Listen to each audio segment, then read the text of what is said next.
దేవుని నామానికి మహిమ కలుగును గాక. దేవుని యొక్క వాక్యాన్ని చూద్దాం. 1 సమూయేలు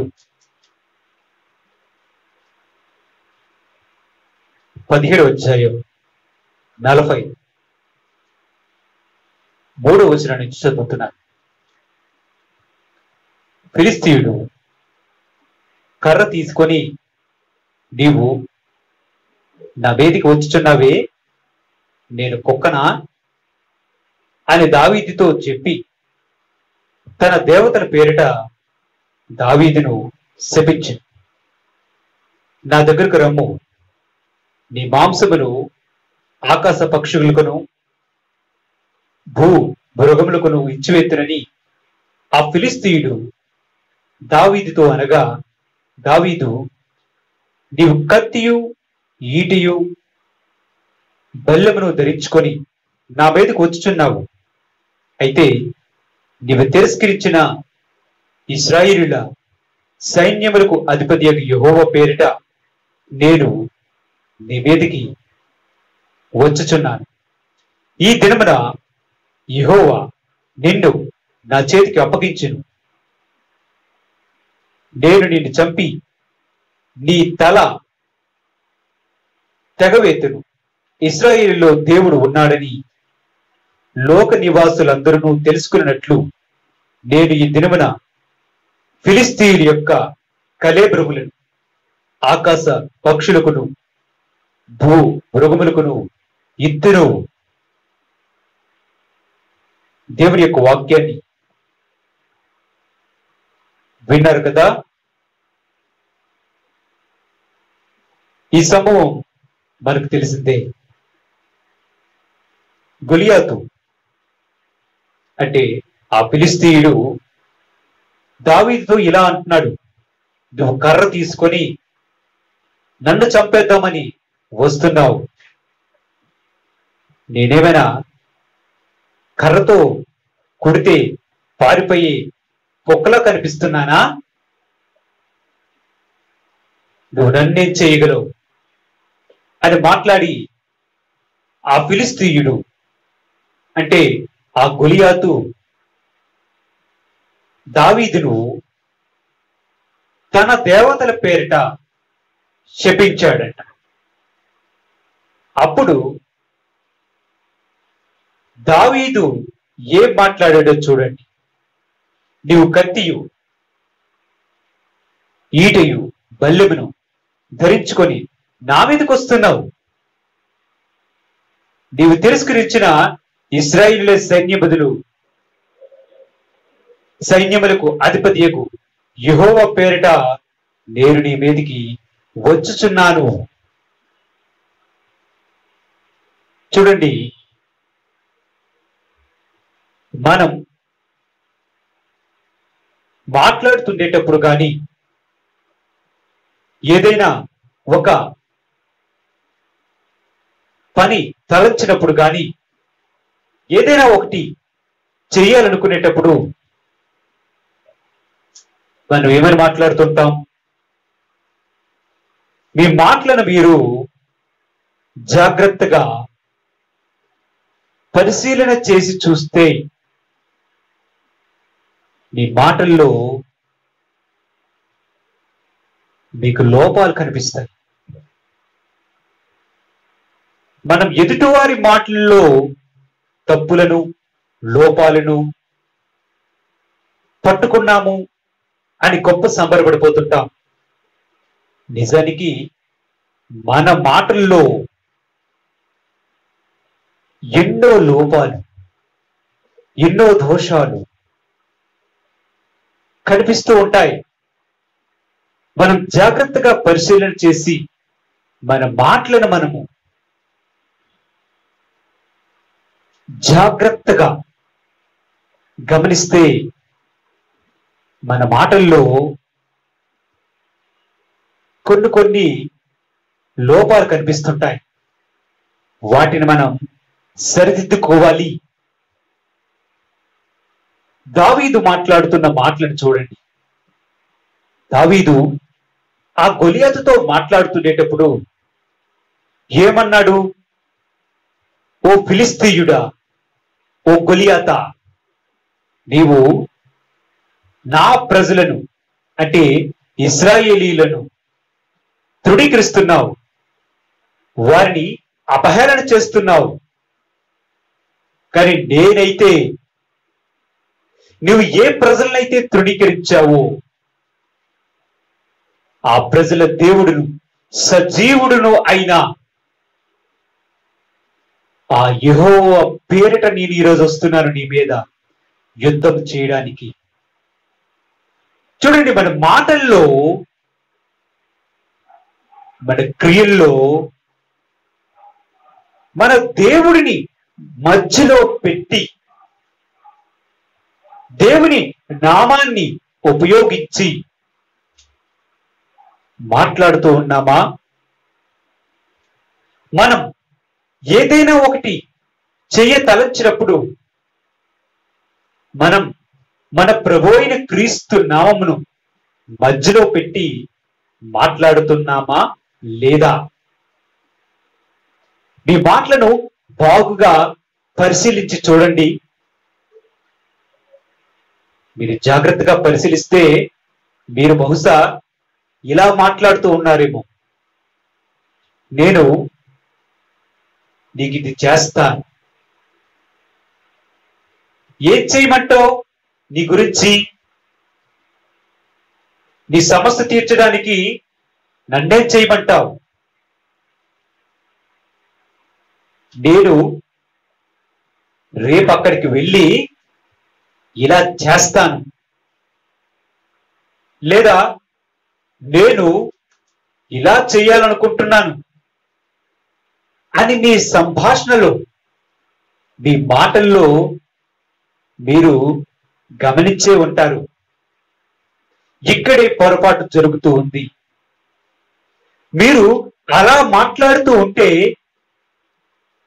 నేను చేస్తాను, నీకేం చెయ్యాలి, నేను నీ పట్ల అది చెయ్యాలనుకుంటున్నాను అని మాట్లాడితే మన మాటల్లో ఒక రకమైన భావం కనిపిస్తూ ఉంటుంది.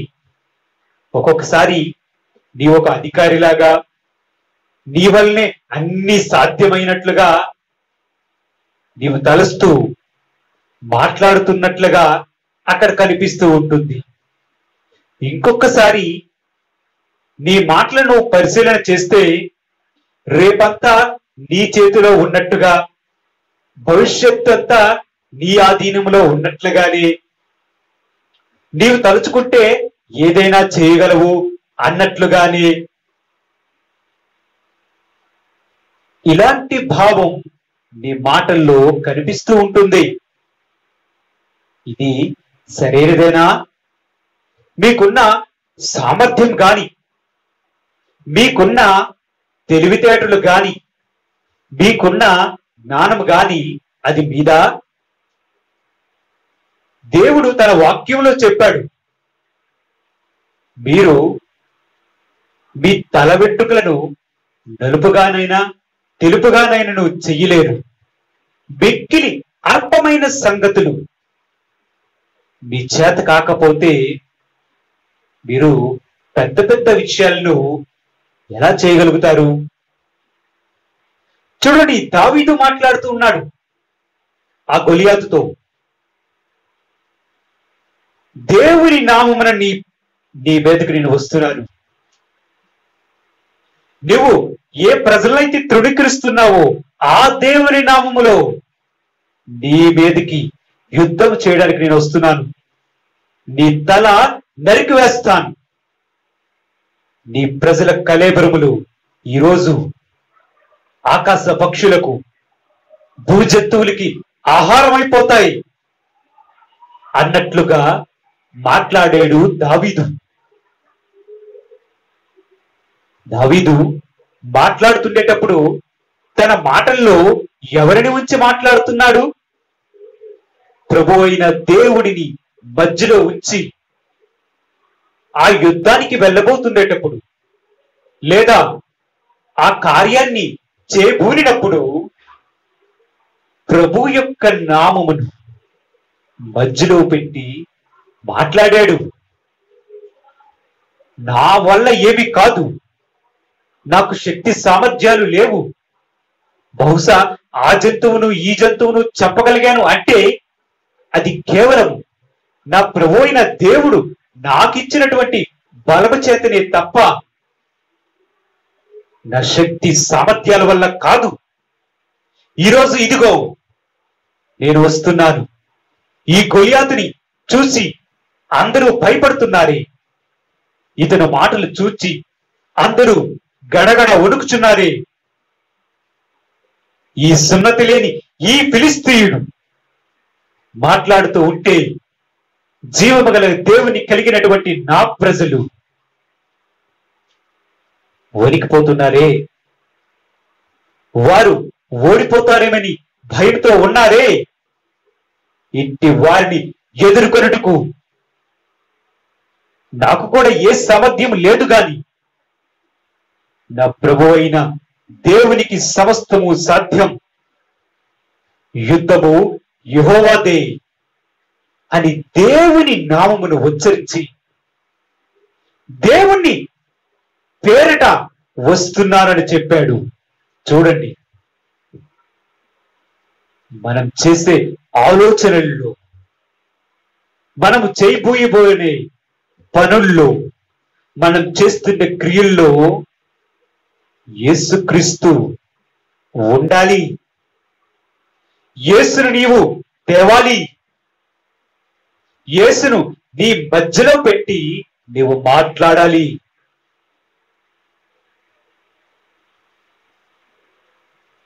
యేసును మధ్యలో పెట్టి మాట్లాడినప్పుడు, ఆ దేవుణ్ణి మధ్యలో పెట్టి మాట్లాడి ఆ గొలియాతు మీదకి దావీదు యుద్ధమునకు పోయినప్పుడు దేవుడు అక్కడ గొప్ప కార్యం చేసినట్లుగా మనం చూస్తున్నాం. చూడండి, మీరు మాట్లాడుతుండేటప్పుడు కానీ, మీరు ఏదైనా పని చేయదలిచినప్పుడు కానీ మీ మాటల్లో యేసుక్రీస్తుని పెడుతున్నారా? లేదా అంతా మీకే సాధ్యం, నా వల్లే అంతా సాధ్యమవుతుంది అన్నట్లుగా మీరు మాట్లాడుతున్నారా? మీకు ఎట్టి అధికారం లేదు కదా. మీ వల్ల మిక్కిలి అల్పమైన సంగతులే సాధ్యపడకపోతే మరి పెద్ద పెద్ద కార్యములను ఎలా చేయగలుగుతారు? మీకున్నవన్నీ, మీ శక్తి సామర్థ్యములు కానీ మీరు ఏదైనా చేయగలుగుతున్నారు అంటే అది కేవలం ఆయన ఉచితమైన కృపయే, ఆయన అనుగ్రహించినటువంటి కృపయే అది అని మర్చిపోవద్దు. కాబట్టి మీరు మాట్లాడుతుండేటప్పుడు యేసుని మధ్యలో పెడుతున్నారా లేదా అని మీ మాటలను మీరే గమనించండి. చూడండి, ప్రారంభంలో మనకు ఇలాంటి భక్తి కనిపించవచ్చు. అంతా దేవుడే, దేవుడు కృప బట్టే ఇలా ఉన్నాను, దేవుడు దయబట్టే నేను ఇలా ఉన్నాను, దేవుడు కృప బట్టే మేమంతా బాగున్నాం, దేవుడు కృప బట్టే నాకు ఉద్యోగం దొరికింది, దేవుడు కృప బట్టే నేను దీన్ని సంపాదించుకోగలిగాను అనే మాటలు ఉన్నాయేమో. మరి నేటి పరిస్థితి ఏమిటి? చూడండి, ఇదే దావీదు దేవుని మీద ఆధారపడి దేవుడే నాకు విజయాన్ని చేకూరుస్తాడు అని మాట్లాడిన ఇతడు ఒకానొక సందర్భంలో ఏం చేశాడో చూద్దాం. 1వ దినవృత్తాంతములు 21వ అధ్యాయాన్ని 1వ వచనం నుంచి కొన్ని వచనాలు చదువుతున్నాను. తరువాత సాతాను ఇశ్రాయేలులకు విరోధముగా లేచి ఇశ్రాయేలులను లెక్కించుటకు దావీదును ప్రేరేపింపగా, దావీదు యోవాబునకు జనుల యొక్క అధిపతులను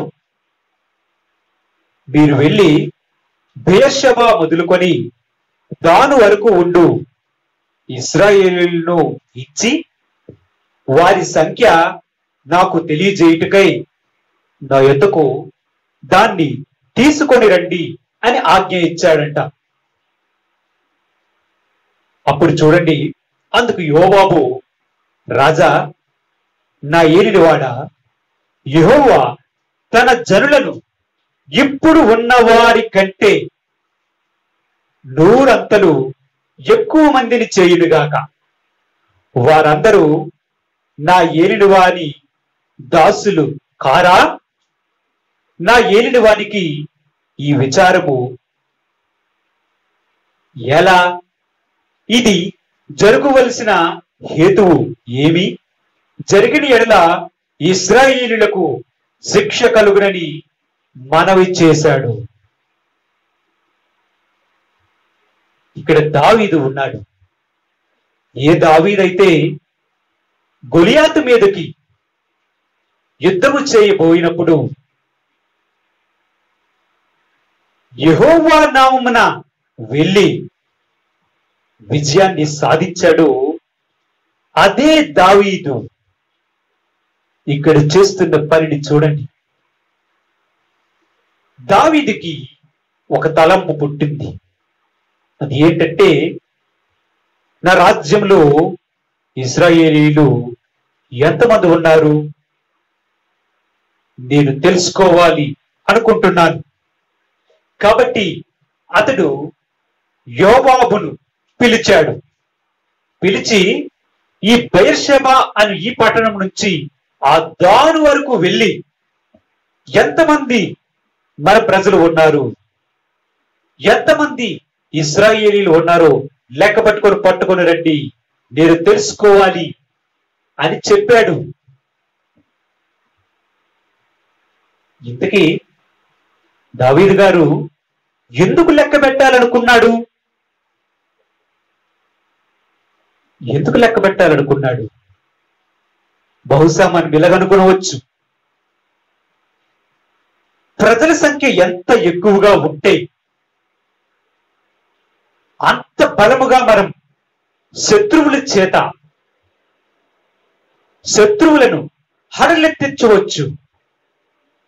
ఏ రాజు కూడా నా రాజ్యం మీదకు వచ్చి యుద్ధము చేయకుండా నా రాజ్యాన్ని నేను కాపాడుకోవచ్చు.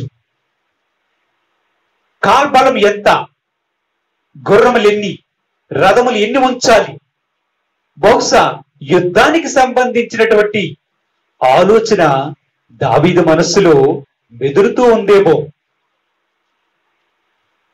అతడికి యుద్ధంలో గెలవాలి అంటే జనుల సంఖ్య, సైనికుల సంఖ్య అధికముగా ఉండాలని ఆలోచించాడేమో.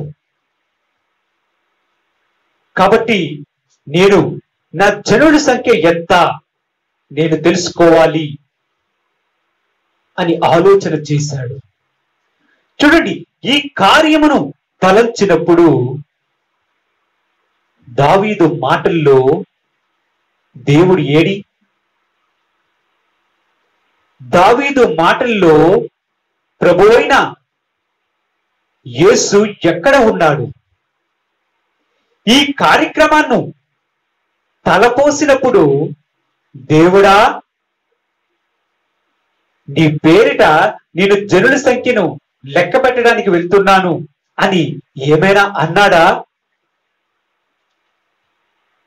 ఇంతవరకు దావీదు తన రాజ్యాన్ని స్థిరపరచుకోగలిగాడు అంటే, ఇంతవరకు దావీదు తన రాజ్యాన్ని కాపాడగలిగే స్థితిలో ఉంచాడు అంటే అది దావీదు సామర్థ్యమా? దావీదు యొక్క చేతి నైపుణ్యం వలన? చూడండి, అనేక మంది ఇలాగే అనుకుంటాం. మన మాటల్లో మనం ఆలోచన చేసినప్పుడు, ఏదైనా ఒక క్రియ చెయ్యాలని తలచినప్పుడు మొదట ఉన్న భక్తి తరువాత కనిపించడం మాయమైపోతుంది. మొదట రాజుగా కాకమునుపు యెహోవా పేరును వస్తున్నాను, యెహోవా నామమున నేను వస్తున్నాను, ఓ గొలియాతా కాచుకో అన్న మాట్లాడే అలవాటు ఉన్న దావీదు ఈరోజు అలా మాట్లాడటం ఎందుకు? జనుల సంఖ్య లెక్క పెట్టడానికి అతని మనస్సు ఎందుకు ప్రేరేపించబడింది? రాజ్యాల్ని కాపాడేది మన శక్తి సామర్థ్యాలా, లేదా ఈ కార్యం చేసి దలిచినప్పుడైనా సరే దేవుని పేరిట ఈ పని చేద్దాం అని మాట్లాడేందుకు? దేవుని యొక్క వాక్యాన్ని మనం గమనిస్తే అక్కడ ఉన్నటువంటి యోవాబు ఇలా అంటున్నాడు, రాజా నీకెందుకు ఈ ఆలోచన? మన జనులు ఎంతమంది ఉంటే మీకు ఎందుకు? అసలు ఇలా చేయడానికి హేతు ఏంటి? కారణం ఏంటి? ప్రభు తలుచుకుంటే దేవుని యొక్క వాక్యాన్ని చూస్తే, నా ఏలిన వానికి ఈ విచారము ఎందుకు? యెహోవా తన జనులను ఇప్పుడున్న వారి కంటే నూరంతులుగా చేయును గాక అని యోవాబు దావీదుకు సలహా ఇస్తున్నాడు. చూడండి, యోవాబు మాట్లాడుతున్నాడు. దేవుణ్ణి మధ్యలో పెట్టి యోవాబు దావీదుతో మాట్లాడుతున్నాడు. యెహోవా ఇప్పుడు ఉన్న ఇశ్రాయేలు సంఖ్యకి 100 రెట్లు చేయునుగాక. 100 రెట్లు చేయగల సమర్థుడు. దావీదు మహారాజా, నీవెందుకు ఇప్పుడు ఆలోచిస్తున్నావు ఇలా అని ఒక సలహా ఇస్తున్నాడు. యెహోవా నామాన్ని మధ్యలో పెట్టి ఒక యోవాబు, అతడు ఒక సైన్యాధిపతిని, ఆయన మాట్లాడుతున్నాడు. గాని దావీదు అప్పటికైనా గ్రహించలేని స్థితిలో ఉన్నాడు. యెహోవా చేయగలడు, ఇప్పుడున్న ప్రజలకు 100 రెట్లు ప్రజలను చేయగలడు. ఇప్పుడు నువ్వు మరి ప్రజలను లెక్కించాల్సిన అవసరం ఏంటి నీకు అని చెప్తే చెవిని పెట్టుకోలేదు దావీదు మహారాజు. చూడండి, మనం త్రోవ తప్పి పోతురేటప్పుడు దేవుడు మాట్లాడుతూనే ఉంటాడు. దేవుడు ఇక్కడ మాట్లాడుతూ ఉన్నాడు. ఒక విధంగా చెప్పాలి అంటే యోవాబు ద్వారా దావీదుకు చెప్తున్నాడు, యెహోవా ఇంతకంటే ఎక్కువగా నీకు ప్రజలను అనుగ్రహిస్తాడు, ఇంతకంటే ఎక్కువగా నీకు సైన్యాన్ని అందించగలడు. ఓ రాజా, నువ్వు ఇది చేస్తే ఇశ్రాయేలు ప్రజలకు శిక్ష కలుగుతుంది అని యోవాబు, ఒక సామాన్యమైనటువంటి వ్యక్తి, మాట్లాడుతున్నాడు. శిక్ష వస్తదయ్యా, నువ్వు ఇలా చెయ్యొద్దు. దేవుడిని మధ్యలో పెట్టుకొని ఆలోచించు దావీదా అని చెప్తే తన మనస్సును దావీదు నిలుపుకోలేదు. ఏమయ్యాడు దావీదు? ఏమైంది భక్తికి? చూసారా, దేవుని యొక్క వాక్యాన్ని చూస్తే 7వ వచనంలో దేవుని యొక్క వాక్యం ఇలా రాయబడి ఉంది, ఈ కార్యము దేవుని దృష్టికి ప్రతికూలమగుట చేత ఆయన ఇశ్రాయేలీయులను బాధ పెట్టెను. అప్పుడే యోవాబు చెప్పాడు, వద్దు వద్దు అన్నా. దావీదు ఆ మాట వినలేదు. నువ్వు ఇలా చేస్తే దేవుడి కోపం రగులుకుంటుందేమో అని చెప్పిన దావీదు వినలేదు. కానీ యోవాబు మాటలను మనం గమనిస్తే అతడు దేవుని మధ్యలో పెట్టి మాట్లాడుతూ ఉన్నాడు. అప్పటికైనా దావీదుకి మనస్సులో ఆలోచన స్ఫురించదేమి, ఇంతకు మునుపు నేను ఇలాగే మాట్లాడేవాడిని, నేను ఏ కార్యము చేయదలిచినా యుద్ధము యెహోవాదే, దేవుడే చూచుకుంటాడు అనే దృక్పథంతో ఉన్నటువంటి నేను ఈయన సైన్యాధిపతి యోవాబు మాట్లాడుతూ ఉంటే నేను గమనించలేదేంటి అనే ఆలోచన అతనిలో రాలేదు. మనం దేవుని యొక్క వాక్యంలో చూస్తే ఆ తర్వాత జరిగినటువంటి సంఘటన మనకు తెలుసు. దేవుడు వారిని బాధ పెట్టాడు. అప్పుడు దావీదు దేవుని వద్ద నుంచి వచ్చిన శిక్షణ మాత్రమే కోరుకున్నాడు. చూడండి, దేవుడిని మధ్యలో పెట్టి మీరు మాట్లాడకపోతే, దేవుణ్ణి మీ ఆలోచనల్లో పెట్టి మీరు ముందుకు కొనసాగపోతే ఇలాంటి పర్యవసానమే ఎదుర్కొనవచ్చు. ఇలాంటి ఫలితమే మనం కూడా చూడొచ్చు. దేవుణ్ణి మధ్యలో పెట్టి ప్రభువా నీ చిత్తమైతే అనే మాటను ఉపయోగిస్తే ఇదంతా జరుగుండేదా? మొదట ఉన్నటువంటి భక్తి చివరికి లేదెందుకు? మొదట దేవుని సామర్థ్యం, దేవుని కృప, దేవుని యొక్క ఆశీర్వాదం, తరువాత చివరికి నా శక్తి, నా సామర్థ్యం అనుకోవడం ఎంతవరకు సబబు? నీకిచ్చినవన్నీ, నీకున్నవన్నీ దేవుని కృపే అని మర్చిపోవద్దు. నీవు చేసే ప్రతి పనిలోను, నీవు చేసే ప్రతి ఆలోచనలోను ప్రభువుని ఆహ్వానించు. ప్రభువుతో చెప్పు, ప్రభువును మధ్యలో పెట్టు. నీవు నడవలసిన మార్గాన్ని నీకు బోధిస్తాడు. నీవేదో అధికారి అయినట్లు, నీ వలన అన్ని సాధ్యమైనట్లు నీవు ఎన్నడూ మాట్లాడవద్దు. చూశారు కదా, ఇక్కడ ఒక సొంత ఆలోచనతో పోతే చివరికి ఏం జరిగిందో చూడండి. దేవుడి వల్ల మేలు పొంది మనము ఆయనకు తగిన మహిమను కూడా చెల్లించాలి. దేవుని యొక్క మాటలో చూద్దాం. అపోస్తుల కార్యములు 12వ అధ్యాయం 20వ వచనాన్ని చదువుతున్నాను. తూరీయుల మీదను సీదోనీయుల మీదను అతనికి అత్యాగ్రహము కలిగినందున వారి ఏక మనస్సుతో రాజునొద్దకు వచ్చి అంతఃపురమునకు పై విచారణకర్తయగు బ్లాస్తులకు తమ పక్షముగా చేసుకొని సమాధాన పరవలనని వేడుకొనిరి. ఎందుకనగా రాజు యొక్క దేశము నుండి వారి దేశమునకు గ్రాసము వచ్చుచుండెను. నియమింపబడిన దినమందు హేరోదు రాజవస్త్రములు ధరించుకొని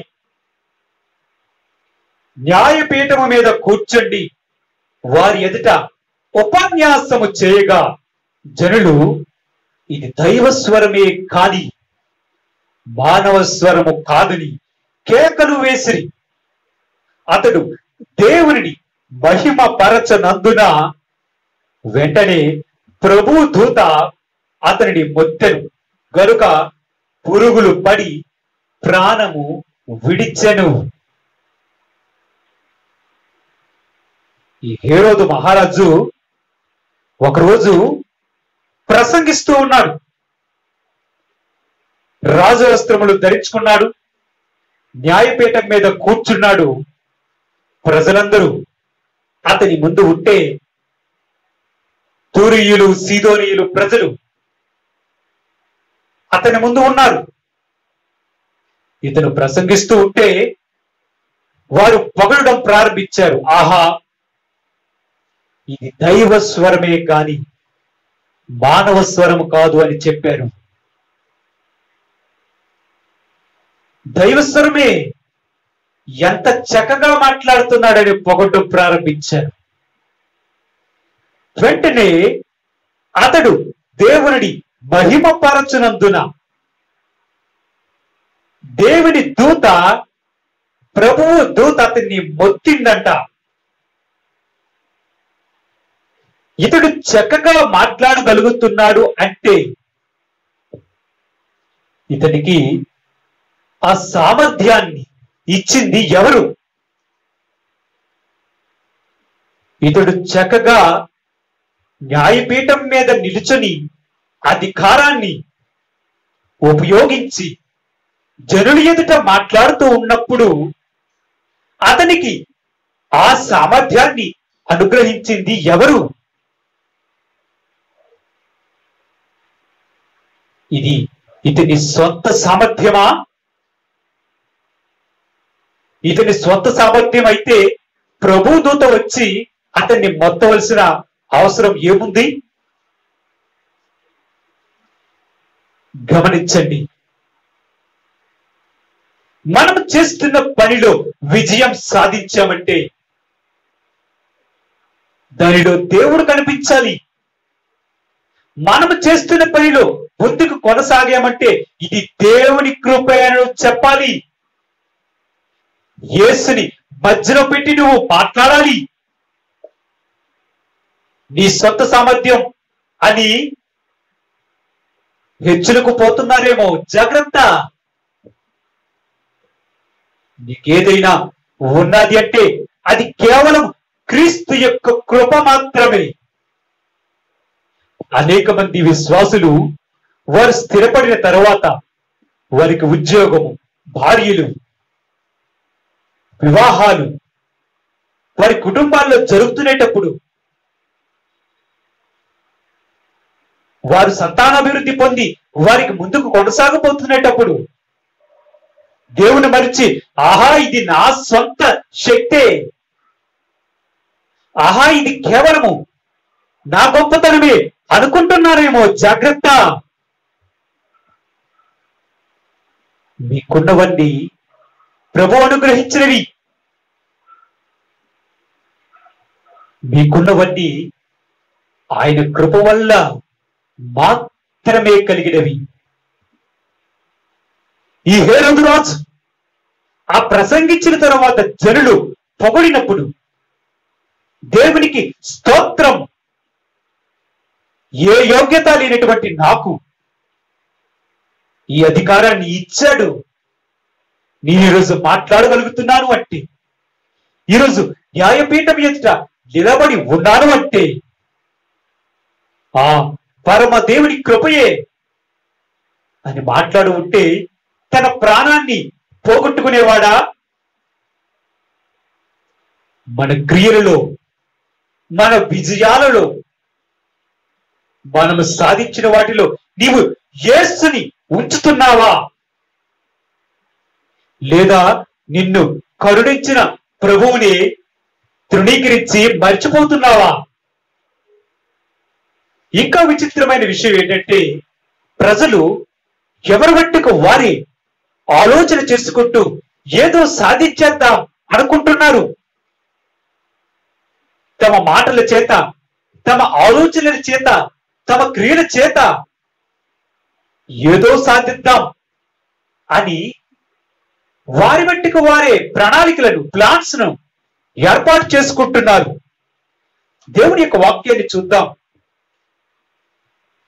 యాకోబు పత్రిక 4వ అధ్యాయం 13వ వచనాన్ని చదువుతున్నాను. నేడైనను రేపైనను ఒకానొక పట్టణములకు వెళ్ళి అక్కడ 1 సంవత్సరం ఉండి వ్యాపారము చేసి లాభము సంపాదించము రెండని చెప్పుకొని వారులారా, రేపేమి సంభవించునో మీకు తెలియదు. మీ జీవము ఏ పాటిది?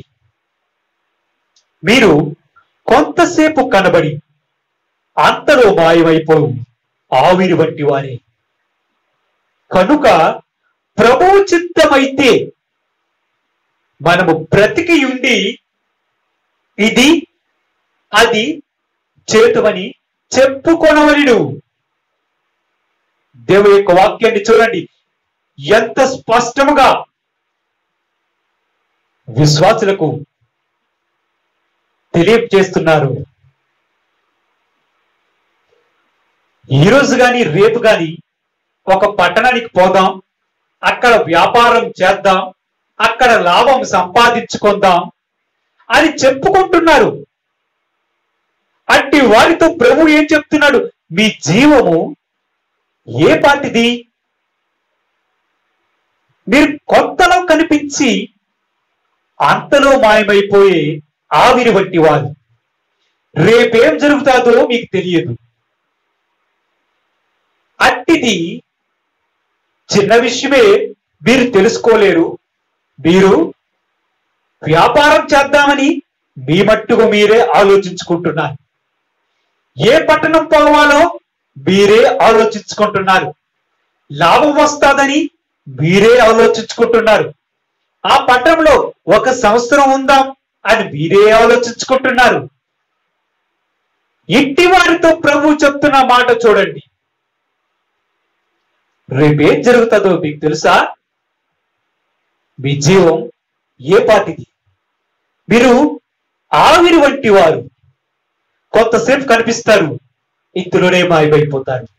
నిన్న కనిపించిన వ్యక్తి ఈ రోజు హఠాత్తుగా ఈ లోకాన్ని విడిచి పోతున్నారు కదా. మరి మీ మాటల్లో ప్రభువు ఏడి?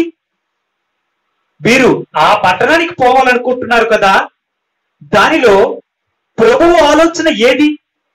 1 సంవత్సరం ఉండి వ్యాపారం చేద్దామనుకుంటున్నారు కదా, ఆ సంవత్సర కాలం మీరు బ్రతికి ఉంటారనే గ్యారంటీ ఉందా? మీ జీవం ఏ పాటిది? సంవత్సరానికి సంబంధించిన ప్రణాళిక వేసుకుంటున్నారు. దానిలో ప్రభువు చిత్తం ఏది? ప్రభువు మాట ఏది? ప్రభువు మీ ప్రణాళికల్లో ఉన్నాడా?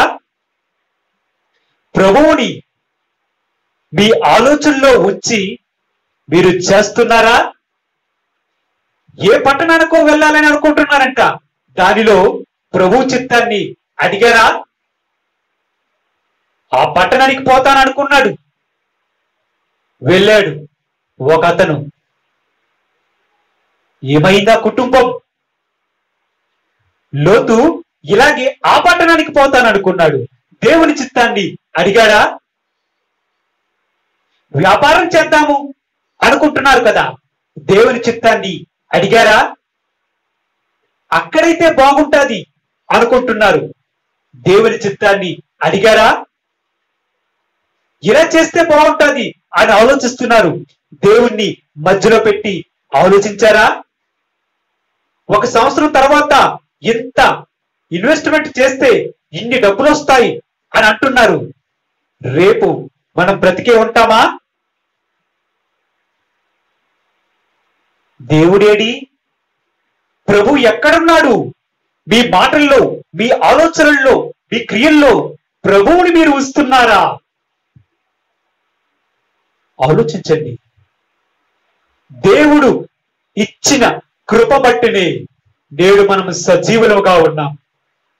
దేవుడిచ్చిన కృపను బట్టినే నేడు మనము ఆహారాన్ని భుజించగలుగుతున్నాం. దేవుడిచ్చిన కృప చేతనే మనం అన్ని కలిగి ఉన్నాము, కానీ మన శక్తి సామర్థ్యాలు కాదు. ఒకవేళ నీకు విజయం వస్తే, నువ్వు ఏదైనా సాధించగలిగావంటే అది కేవలం క్రీస్తు కృపే. నీవు తప్పనిసరిగా దేవునికి అతనికి చెందవలసిన మహిమను నువ్వు చెల్లించాలి. కీర్తనలు 96:8 వచనంలో దేవుని యొక్క వాక్యం ఎలా ఉంది? యెహోవా నామమునకు తగిన మహిమ ఆయనకు చెల్లించుడి. ఈ మహిమ చెల్లించుంటే ఆ హేరోదు రాజు పురుగులు పడి చనిపోవలసిన అవసరం ఉండేది కాదు. ఈరోజు ఆలోచించండి. మీ మాటల్లో, ఆలోచనల్లో, మీరు చేయదలిచిన కార్యములలో, మీరు పొందిన విజయములలో యేసును వస్తున్నారా? యేసు ఉన్నాడా మీ మధ్య? లేదా మీ వలనే సమస్తము సాధ్యమవుతుంది, నేను అన్ని చేయగలను, లేకపోతే ఒక అధికారిలాగా ఆలోచిస్తున్నారా? మిమ్మల్ని మీరే పరీక్షించుకోండి. ప్రార్థన చేసుకుందాం. స్తోత్రములు ప్రభువా, తండ్రి, కుమార, పరిశుద్ధాత్మ తండ్రి, మీ పాదములకు వందనాలు నాయన. నీ వాక్యమును నీ ప్రజల్లో ప్రకటించాము తండ్రి. ఎందరైతే ఈ వాక్యాన్ని విన్నారో వారి హృదయములలో నీ వాక్యము ఫలించినట్లుగా సహాయాన్ని దయచేయండి ప్రభువా. వారు నిన్ను ఎరిగి నీ వైపు చూసి తండ్రి సమస్తము నీ వలనే సాధ్యం, నీవు లేకుండా మా జీవితంలో ఏదీ లేదు అని గుర్తించే మనస్సు దయచేయండి ప్రభువా. వారు చేయదలచే కార్యములను వారి మాట్లాడే మాటల్లోను వారి పనుల్లోను వారి విజయాల్లోనూ కేవలము నీ కృపను నిన్నే చూచే మనస్సును వారికి దయచేయమని, నీ వైపు చూసే మనస్సు వారికి దయచేయమని, ఈ వాక్యాన్ని నూరంతలుగా ఫలింపజేయమని యేసుక్రీస్తు నామమున అడుగుచూ ప్రార్థన చేస్తున్నాము తండ్రి. ఆమేన్.